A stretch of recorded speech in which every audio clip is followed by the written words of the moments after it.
দুই সতীন কিভাবে একসাথে থাকতে পারে? কিন্তু এরা দুই না, তিন সতীন ছিল একসাথে। স্ক্রিনে থাকা এই লোকটির নাম আহাদ। প্রথম বিয়ে করেন এবং সেই সংসারে রয়েছে এক মেয়ে যার নাম আকসা। সেই সংসারের কথা গোপন করে সে দ্বিতীয় বিয়ে করে তৃষা নামে এক মেয়েকে।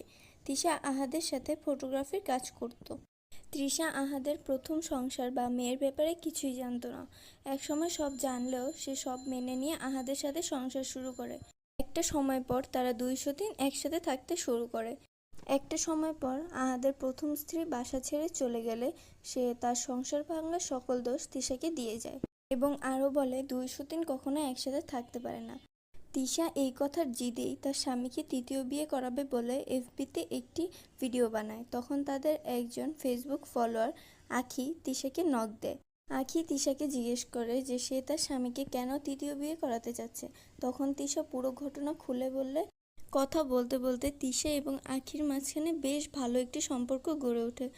বলা বাহুল্য, তৃষা নামের এই মেয়ের এর আগেও রয়েছিল একটি সংসার এবং সেখানে একটি ছেলে রয়েছে। সেই ছেলেটি বর্তমানে সে তার দাদি বাড়িতেই রয়েছে। এক সময় পর তৃষা আখির সাথে দেখা করে এবং সে নিজ ইচ্ছায় তার স্বামীকে আখির সাথে বিয়ে দিয়ে দেয়।